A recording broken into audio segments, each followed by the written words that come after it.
Do you want to poop like a Play-Doh fun factory? Tell you how to do it.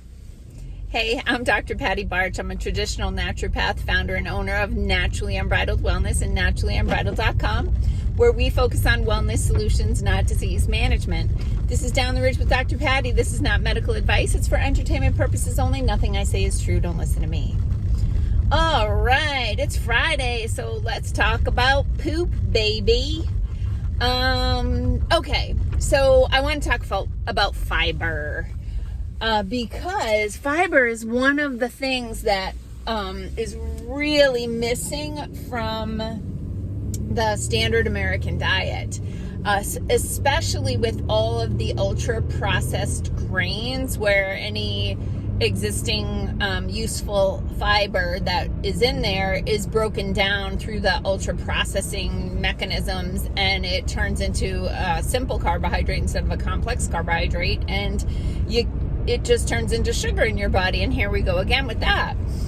But this happened again the other day. This happens all the time, and over the years, actually pretty early on, I realized I have to ask deeper questions when it comes to digestion, because people they have misconceptions about terms. So when I am doing an initial consultation and often a follow-up consultation with a client, I will ask them about their digestion. And without fail, if I just say, "And how's your digestion?" most people will be like, "Good." I mean, obviously some people, maybe they're there to see me for digestion. They know there's a problem and they are gonna tell me what that is. But there are a lot of people who are coming in for something else. And because digestion is the foundation of health, I always ask about digestion. So if I just said, "How's your digestion?" and they said, "Good," I would leave it at that. So I say, "Any heartburn, belching, bloating, constipation, diarrhea?" And then they might go, "Oh, well, bloating. Oh, well, I get heartburn sometimes." Or they might say, "No." And then I learned many years ago to ask one more poop question, which is, "So you're having formed bowel movements every day?" And that's when people make a face and they're like, "Not every day." Okay. "How often are you having a bowel movement?" And they're like, and they have to think about it. And they're like, every couple of days, 2-3 days, or some people it's once a week. And these people don't think they're constipated, because in their mind, constipation means that you're sitting on the toilet grunting and you can't go. That is constipation, but the definition is broader than that. If you eat every day, you should poop every day. And what you see in the toilet should roughly represent the volume of food that you consumed throughout the previous 24 hours, depending on how often you're moving your bowels. So if you're just like I poop every morning person, which is super common, you really should have a massive dump, right? Like you should be unloading a day's worth of groceries into the toilet. So if you're like, "Oh yeah, I poop every day," and it's like one plop 6-inch log, but you eat normal food, you're constipated. And so, there's also dehydration can cause constipation, because your primary job of your large intestine, digestion is pretty much completed by the time the food gets into your large intestine. Your large intestine's job is to form stool, and it does that by sucking the water out of your stool to form it, right? So an ideal poop is a Play-Doh fun factory, right? One long squiggly snake. Check tires. Oh my goodness, crap. That can't be good. All right, I'll have to stop at the gas station, put air in that tire. Shoot, I hope it's not popped. What else was I saying? Okay, so hydration is critically important. So if people are pooping rabbit turds, little nuggets, or hard plop logs, they're probably dehydrated. And that doesn't necessarily mean that they aren't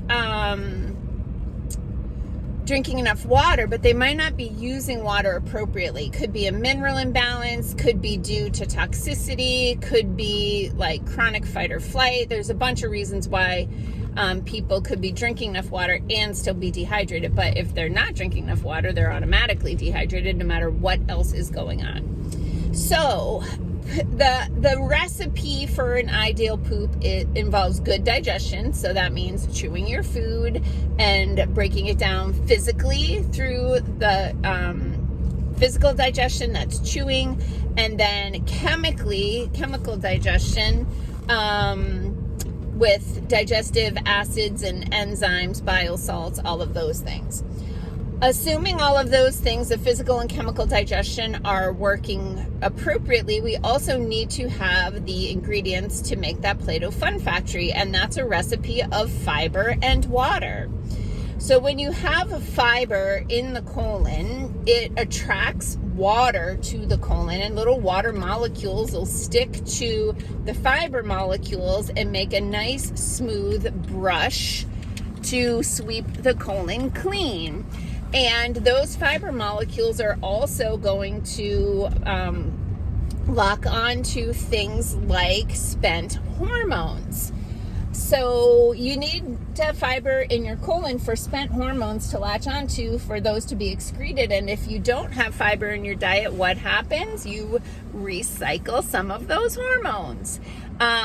So obviously, in all cases, the best way to get fiber in your diet is through high fiber foods. And you can just do an internet search for high fiber foods. I'll often recommend organic, must be organic, dried apricots. Organic dried apricots are brown. They're ugly because they're not preserved with sulfites. So you want to avoid the sulfites. They're really inflammatory. So if you're looking at dried apricots that are bright orange, they've been chemically treated. So look for the ugly ones, the organic dried apricots. They're an incredible source of fiber. Usually 4 or 5 per day can be sufficient fiber to help move bowels. Obviously prunes, figs, dates, those sorts of things. But also look at things like nuts, winter squash, sweet potatoes, legumes like beans, peas, chickpeas, that sort of thing. Again, those should be organic because otherwise they're harvested with glyphosate. And then if that doesn't work, we do have fiber capsules. You want to be careful of some of the over-the-counter fiber supplements that might have artificial flavors and other additives in them that are detrimental to health. So you're trying to do something supportive for health, but at the same time, it can be detrimental. So we do have fiber capsules, and we also have a fiber drink, but most people just prefer the capsules. You can take 1 to 2 with each meal, but everybody can time it for themselves. I often suggest play with the dosing, and maybe base it on what you had to eat that day. You know, if you had a lot of vegetables that day and nuts, you've had a lot of fiber, you probably don't need to take a fiber capsule, but maybe you do, and maybe you just like to keep it going. But in any event, just know that if you eat every day, you should poop every day, and that what you move out of your bowels should be representative to the volume of food that you have consumed the day prior. All right? That's one way to end the week. Peace out, peeps. Have a healthy day.